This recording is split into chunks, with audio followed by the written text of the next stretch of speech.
They buried Elena Voss on a Thursday. It rained. Not hard, not dramatic. Just steady, like something that didn't want to be noticed. Elena had been found 3 days earlier in her apartment in Portland.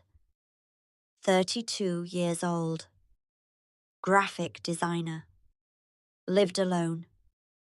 No signs of forced entry. The official statement said there was no immediate evidence of foul play. Cause of death, undetermined, pending toxicology. There were no defensive wounds, no broken furniture, no neighbors reporting screams. Just Elena, on the living room floor, as if she had simply lain down and forgotten to get back up. Her friends said that wasn't like her. Elena was careful. Elena locked her doors twice. Elena didn't let people in easily, especially not after what happened the year before. But that part never made the news. The funeral was small, closed casket, and that's when the dreams began. Not for everyone, just for Mara. Mara had known Elena since college. They weren't inseparable, but they were steady.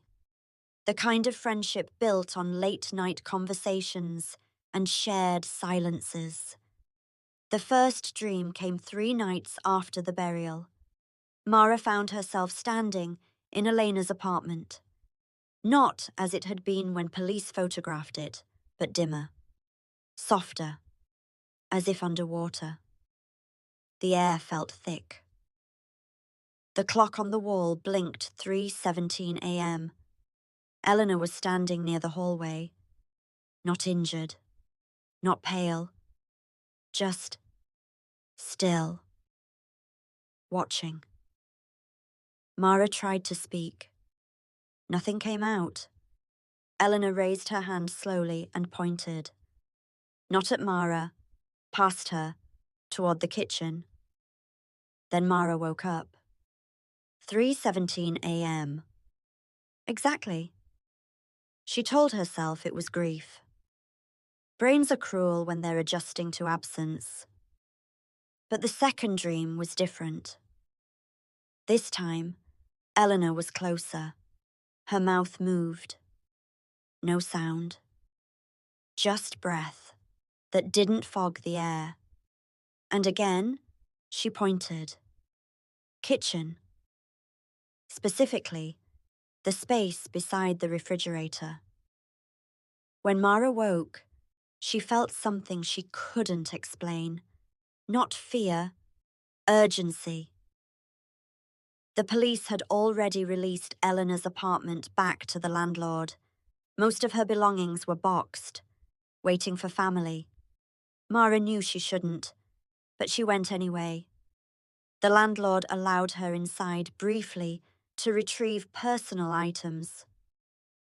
The apartment felt wrong. Not haunted, just paused, like something unfinished.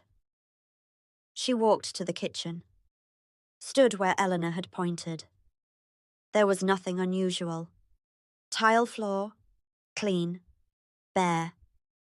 But when Mara crouched down, she noticed a faint scratch along the baseboard, as if something heavy had been dragged. The refrigerator hummed. Without thinking, she pressed her palm against it. Cold. Then, she felt it. Not movement. A vibration. Subtle. Like a phone buzzing against metal. She pulled the refrigerator forward. Behind it, taped to the wall, was a small flash drive. Black. Unlabeled. Mara's stomach tightened. She didn't tell the landlord. She took it. At home, she hesitated before plugging it into her laptop. When she did, only one file appeared. A video. Time-stamped 2 nights before Elena died. The footage was from Elena's laptop camera. Elena sat at her desk, eyes tired, jaw tight, She looked directly into the camera. "If anything happens to me," she said quietly, "it wasn't random." She swallowed. "It's him." She didn't say a name, just that. "It's him." The video cut off abruptly. No further explanation. Mara took the flash drive to the police. They reopened the case, briefly. They reviewed Eleanor's recent contacts. An ex-boyfriend surfaced. Adrian Keller. Charming, controlled, no criminal record. They had broken up 8 months earlier. Friends described him as intense, possessive, but nothing concrete. No restraining order. No reported threats. When questioned, Adrian cooperated fully. He had an alibi the night Eleanor died. Security footage placed him at a bar across town until nearly 1 a.m. Eleanor's estimated time of death was between midnight and 2 a.m. Inconclusive. The case stalled again. And then the dreams changed. Mara no longer stood in the apartment. Now she stood in darkness. Eleanor was there, but different. Less solid, edges blurred. Her mouth moved again. This time, Mara could almost hear something. A word. 2 syllables. Soft. Repeated. Mara leaned closer in the dream. The sound became clearer. Draw. Or maybe drove. Mara woke shaking. 3:17 a.m. Every time. She began researching Adrian more closely. His alibi held, but there was a 20-minute gap between the bar and his apartment. A drive that should have taken 10. He claimed traffic. There was no traffic report that night, but that wasn't proof. It was thin, too thin. Weeks passed. The dreams continued. Sometimes Elena stood silently. Sometimes she reached forward, fingers almost touching Mara's. Once, just once, her expression changed. Not sad, not angry, afraid. Anything happens to me, it's him. But anything happens to me, it's him. But who was him? Adrian? Or someone else Elena had never spoken about? The toxicology report finally returned. Low levels of a sedative were found in Elena's system, not prescribed to her. Police questioned Adrian again. He denied everything. No evidence tied him to the apartment that night. No fingerprints out of place. No surveillance footage. Nothing. Without more, prosecutors declined to file charges. Official ruling, undetermined. Possibly accidental overdose. The dreams began to fade after that. Less frequent, less vivid, until one final night. Mara stood again in Elena's apartment.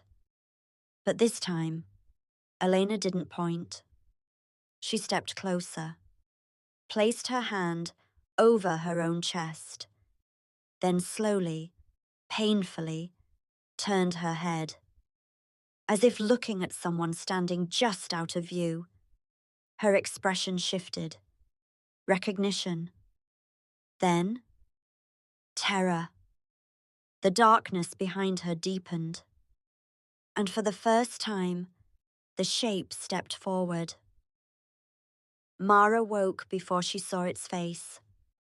3:17 a.m. After that night, the dreams stopped completely. No more pointing, no more messages, just silence. Months later, Adrian Keller moved out of state. No charges were ever filed. Elena's case remains open, but inactive. Some say grief creates its own narratives, that the brain looks for patterns in static, that guilt, suspicion, and loss can manufacture meaning out of coincidence. Maybe that's true, but there is one detail Mara has never shared publicly. The night before the dreams ended, she checked Elena's old social media messages. There was one unsent draft in Elena's account. Saved. Never posted. 2 words. I know. No recipient listed, no context, just that. And sometimes, rarely, Mara still wakes at 3:17 a.m., not from a dream, just awake.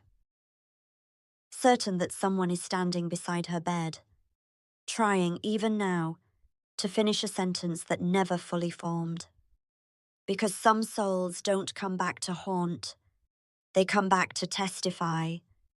And sometimes they run out of time.